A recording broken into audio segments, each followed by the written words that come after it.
여러분 안녕하세요. 오늘은 지금까지 배웠던 사용자 정의 함수를 활용해서 11장에서 진행했던 핫플레이스 프로젝트 있죠.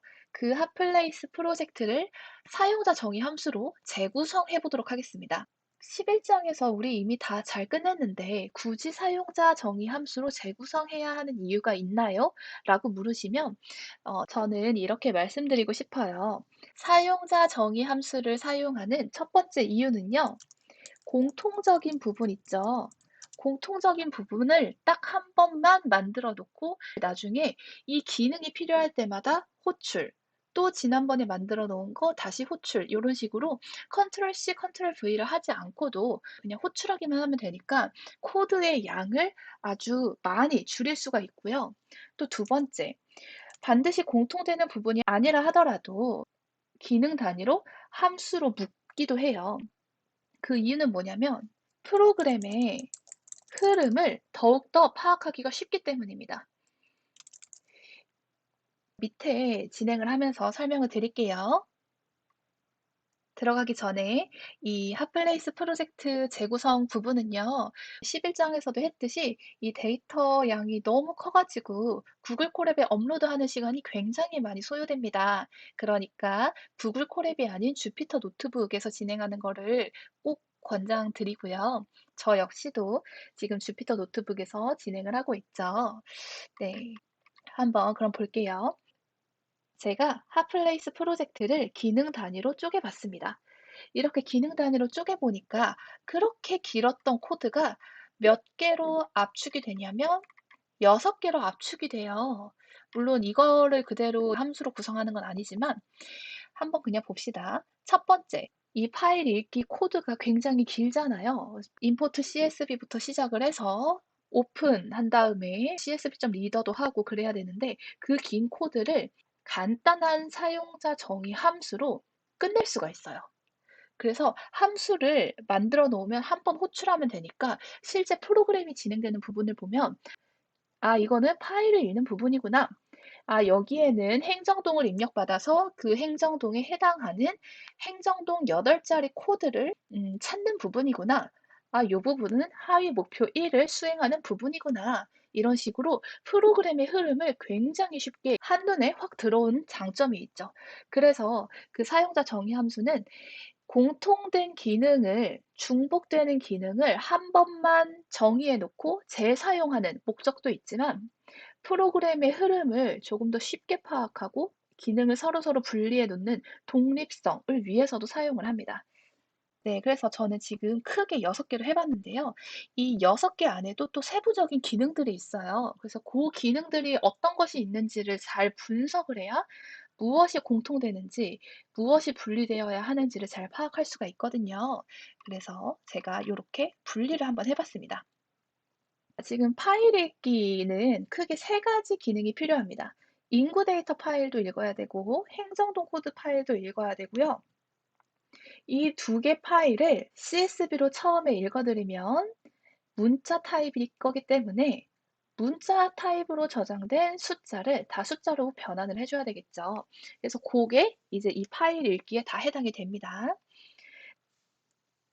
자, 두 번째, 행정동 입력 받기는요.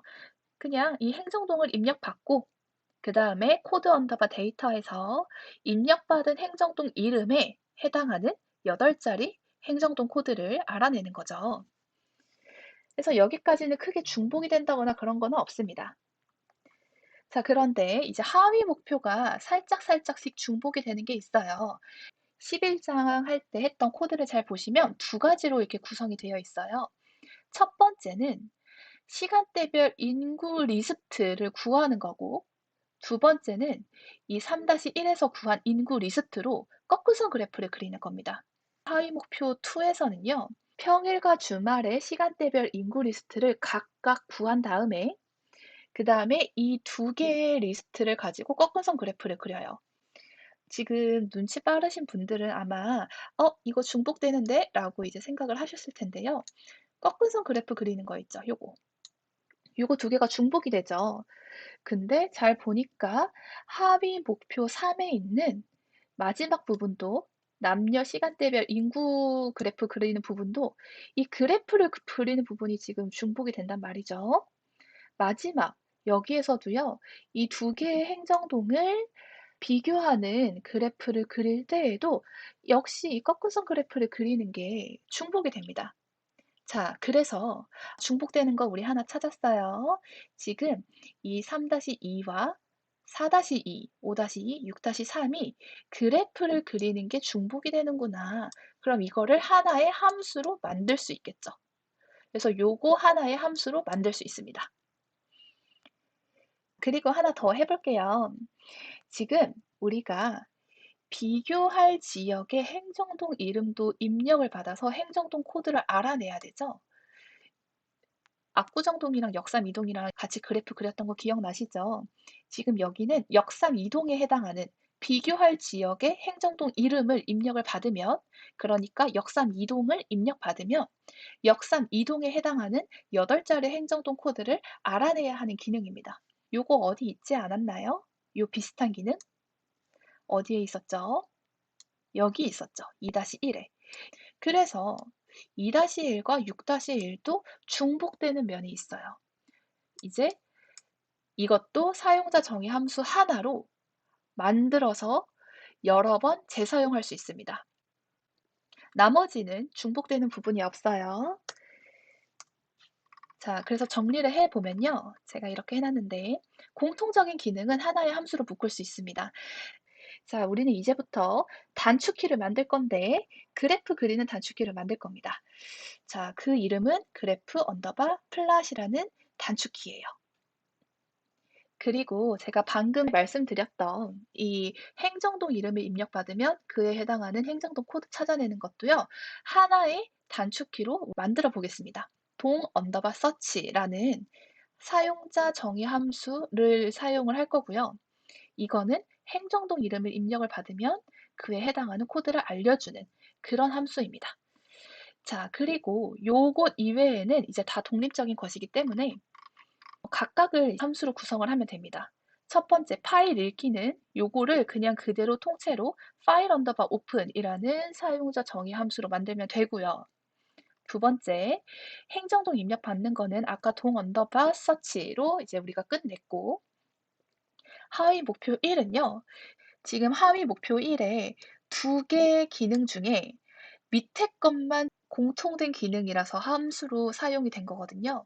그래서 요 3-1 있죠. 요 부분은 또 만들어줘야 돼요. 그래서 3-1만 들어있는 사용자 정의 함수 analysis what입니다. 자, 다른 하위 목표도 똑같겠죠. 꺾은선 그래프를 그리는 부분 말고 그 인구 리스트를 구하는 부분만 analysis 2, 인구 리스트를 구하는 부분만 이렇게, 또 인구 리스트를 구하는 부분만 이렇게 하면 됩니다. 그러면 본격적으로 사용자 정의 함수로 한번 변경해 볼게요.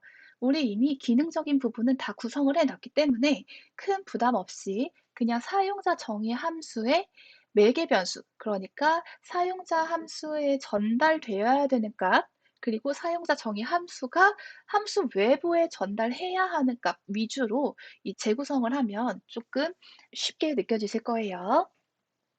자, 먼저 우리 변경 전 코드를 한번 보겠습니다. 제가 여기 다 같이 실어 놨는데요. import CSV 한 다음에 인구 데이터 오픈하고, 그 다음에 동 언더바 코드 오픈하고 이렇게 했네요. 그리고 이제 이 부분은 그 데이터 타입 바꾸는 부분이죠. 그래서 int로 바꾸고 float로 바꾸는 부분입니다.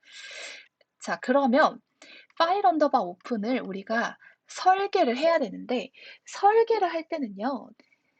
변수를 위주로 어떤 변수가 매개 변수로 들어와야 되는구나.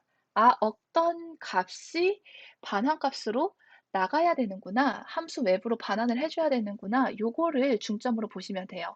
그러니까 변경 전 코드에서 변수를 위주로 사용자 정의 함수를 설계하시면 되는데, 파일 언더바 오픈이라는 이 파일을 열고 읽어드리는 함수는요. 딱히 외부에서 읽어들을 그런 변수는 없습니다. 하지만 반환을 해야 하는 값은 있는데요. 인구 데이터를 읽어드렸죠. 그러면은 그 읽어드린 인구 데이터를 함수 외부로 전달해주고, 그 다음에 행정동 코드 데이터, 코드 언더바 데이터 있죠. 그것도 함수 밖에 전달을 해 주어야 하겠죠. 그래서 이렇게 저는 인구 데이터와 행정동 코드를 반환 값으로 한번 넣어 보도록 하겠습니다. 자, 그러면 한번 파일 언더바 오픈 작성해 봅시다. def 파일 언더바 오픈 한 다음에 매개 변수 없으니까 그냥 가로 열고 닫고 하고 끝 해주면 됩니다. 자, 그리고 나서 이 안에 수행되어야 할 내용은요, 우리 이미 다 작성했다 그랬죠. 이 변경정 내용 있죠? 이 부분입니다. 일단 컨트롤 C를 해서 컨트롤 V를 하고 조금 삐뚤빼뚤하죠. 이 def 하면은 코드 라인이 들여쓰기 된 채로 맞아야 되는데 요 삐뚤빼뚤합니다. 자, 요거 좀 정리를 해봅시다. 라이브러리를 임포트하는 부분은요, 이 안에 써도 되기는 하지만 이 위에다 쓰는 게 일반적이라서 저도 이렇게 함수 밖에다가 임포트를 해주겠습니다. 그 다음 함수 안에 들어가야 할 부분이 바로 여기에서부터 이 밑에까지예요. 자, 요거를 쭉 이렇게 블럭 처리, 드래그를 해서 블럭 처리를 하신 다음에요. 왼쪽 키보드에 보시면 탭이 있습니다. 탭 한 번만 딱 눌러보세요. 탭. 그러면 자동으로 한 칸씩 모든 줄이 다 들여쓰기가 됩니다. 네, 그리고 이제 인코딩 요런 부분은 여러분들 PC에 맞는 환경 11장에서 아마 했던 게 남아 있을 텐데요. 그 환경으로 변경을 하시면 될 것 같고요. 자, 그다음 기능은 다 했고 매개 변수는 없으니까 신경 안 써도 되고 이제 반환 값을 해야 되죠. 반환 값은 제가 아까 말씀드렸듯이 여기에서 읽어드린 인구 데이터와 그다음에 코드 언더바 데이터를 반환하겠다고 했어요. 자, 그래서 저는 데이터와 코드 언더바 데이터를 리턴하도록 하겠습니다. 실행. 아직 함수가 호출되지 않았기 때문에 실제로 파일이 읽힌 건 아니에요. 자, 우리 아직 모든 함수를 다 완성한 건 아니지만 테스트를 위해서 방금 만든 파일 언더바 오픈을 한번 실행해 보도록 합시다. 여기는 함수 정의 영역이 아니라 함수 호출 부분이에요. 자, 파일 언더바 오픈을 하면 좋겠지만 여기 지금 리턴 되는 값이 두 개가 있으니까 여기에다가도 두 개의 변수에 이 파일 언더바 오픈의 반환 값을 저장을 해줍시다. 그 반환하는 값을 저장하는 변수는요, 데이터와 코드 언더바 데이터라는 전역 변수에 저장을 하겠습니다. 자, 지금 여기서 헷갈리시는 분들이 계실 수도 있는데요. 사용자 정의 함수 안에 있는 데이터와 코드 언더바 데이터는 지역 변수고 이 밖에 있는 것은 전역 변수이기 때문에 이름이 같아도 구분되는 값입니다. 그래서 요거는 유의를 해주시면 좋을 것 같고요. 제가 책에 자세히 설명을 해놨으니 이해가 안 되시는 분들은 책을 참고하셔도 좋을 것 같아요. 자, 그런 다음에 만약에 잘 되면은 프린트해서 데이터 첫 번째 거 한번 찍어보고 그 다음에 프린트해서 코드 언더바 데이터의 첫 번째 거 한번 찍어보도록 합시다. 실행. 시간이 좀 걸립니다. 네, 아주 잘 나왔어요. 데이터의 인덱스 0은 이제 첫 번째 행이 되는 거고 코드 언더바 데이터의 첫 번째 행은 또 이렇게 되는 거죠. 그래서 요거 함수가 잘 만들어졌다. 파일을 열고 그 파일을 정리하는, 전처리하는 기능이 아주 잘 수행되고 있다라고 우리는 이해를 할 수가 있습니다. 자, 그럼 두 번째 거 봅시다. 두 번째 만들 사용자 정의 함수는요, 행정동명이 입력되었을 때 그 행정동명에 해당하는 8자리 행정동 코드를 찾는 거예요. 자, 그러면 자연스럽게 이 함수의 매개 변수, 그러니까 이 함수에 전달되어야 하는 값과 이 함수가 반환해야 하는 값을 연결할 수 있겠죠. 자, 요 밑에 먼저 볼까요? 동 언더바 서치라는 함수는 어떻게 설계를 할 거냐면 행정동 이름을 전달받아야 돼요. 예를 들면 압구정동, 역삼이동, 진관동 같은 구체적인 행정동 이름을 입력을 받아야 됩니다. 자, 그러면은 이렇게 전달받은 동 언더바 네임을 가지고 이에 해당하는 행정동 코드를 찾은 다음에 이거를 리턴해 주면 되겠죠. 그래서 리턴하는 것은 요 코드예요. 자, 변경전 코드를 한번 봅시다. 변경전 코드는 여기서부터 이제 이 5줄인데요. 첫 번째 줄을 보시면 동 언더바 네임에 입력값을 직접 저장하는 것까지 다 포함이 되어 있어요. 그런데 이제 우리가 지금 만들고 싶은 거는 행정동 명을 입력받았을 때 행정동 코드를 연결하는 거잖아요. 그래서 값은 함수 외부에서 인풋으로 입력을 받고 그 입력받은 값을 매개 변수로 동 언더바 서치에 전달해 준다고 합시다. 한번 해봅시다. df 동 언더바 서치. 자, 매개 변수는 동 언더바 네임이라는 걸로 받을게요. 자, 그 다음에 이 밑에다가 우리가 앞서 구현했던 거를 다 넣으면 되는데, 잘 보시면 첫 번째 거는 우리 함수 내부에 있는 게 아니라 함수 외부에서 한다고 말씀드렸습니다. 함수 외부에서 저거를 이미 다 수행하고 저걸로 입력받은 것을 여기다가 집어 넣어준다라는 가정하에 사용자 정의 함수를 동 언더바 서치를 먼저 작성하는 거예요. 그래서 여기서부터 맨 마지막까지를 컨트롤 C를 해주고요. 복붙을 해줍니다. 자, 이것도 들여쓰기가 조금 이상하게 되어 있는데 이상하게 된 이 부분을 그냥 이렇게 해주면 돼요. 네, 그런 다음에 이제 반환값을 해줘야 되겠죠. 반환값은 코드인데요. 지금 동 언더바 네임에 해당하는 행정동 코드는 기존 코드에 의하면 동 언더바 코드에 저장이 됩니다. 근데 저는 여기 코드라고 할게요. 그리고 이 코드를 지역 변수로 하니까 이 밑에서도 코드라고 변경을 해줘야 되겠죠. 프린트 안에서도. 자, 리턴도요. 동 언더바 코드가 아니라 그냥 코드를 리턴을 해줘야 됩니다. 자, 그리고 이렇게 작성을 다 했으면 실행을 한번 하고요. 동 언더바 서치도 잘 동작하는지 한번 테스트를 해봅시다. 자, 테스트를 해볼 때는 우리 방금 위에 작성한 이 함수 호출 부분 있죠? 이 부분을요, 밑으로 끌어내려서 한번 해볼게요. 자, 여기 보시면 아래로 향하는 화살표가 있죠? 요거를 한 번, 두 번, 세 번 클릭을 해서 동 언더바 서치 밑에 이렇게 해줍니다. 이렇게 끌어내려주는 이유는 뭐냐면요. 함수를 먼저 정의하고, 그러니까 위에 보면은 파일 오픈 먼저 정의하고, 그 다음에 동 언더바 서치를 정의를 한 다음에 그 밑에서 이제 이 함수들을 사용을 해주어야 하기 때문이에요. 요거 두 개는 다 잘 테스트를 했으니까 지우고요. 입력을 받읍시다. 핫플레이스가 위치한 행정동을 입력받는 부분이 필요해요. 그래서 input 한 다음에 핫플레이스가 위치한 행정동을 입력하세요 라고 한 다음에 이 행정동이 입력이 될 거 아니에요. 그거를 어떤 변수에 저장을 해줘야 되겠죠. 그래서 요거를 어디에다가 저장할 거냐면 입력된 이름이라는 의미로 input 언더바 name이라고 합시다.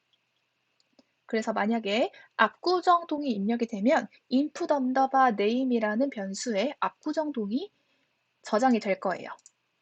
그러면 이 input 언더바 name을 동 언더바 search를 호출할 때 인자로 넣어주면 되겠죠. 그래서 동 언더바 search 함수를 할 때 input 언더바 name을 인자로 넣어줍니다. 자, 그리고 동 언더바 search 함수의 결과로 이 코드가 반환이 될 텐데요. 그 코드는 input 언더바 코드라고 하겠습니다. 그리고 이 밑에 확인차 input 언더바 코드를 한번 출력을 해봅시다. 자, 실행하면 파일을 다시 읽기 때문에 시간이 좀 걸려요. 그래서 다음부터는 요거를 주석 처리하고 하겠습니다. 파일을 계속해서 다시 읽어드릴 필요가 없잖아요. 일단은 함수 호출을 하는 그 예시를 말씀드리기 위해서 이렇게 한 거고, 다음부터는 요거를 우리가 주석 처리를 하면 될 것 같아요. 핫플레이스가 위치한 행정동, 압구정동 해볼까요? 압구정동. 그러니까 압구정동을 분석합니다. 그리고 인풋 코드도 잘 저장이 된 게 보여요. 그러면 이제부터 우리는 인풋 네임과 인풋 코드를 가지고 하위 목표 1, 2, 3, 4 실행하면 되겠죠.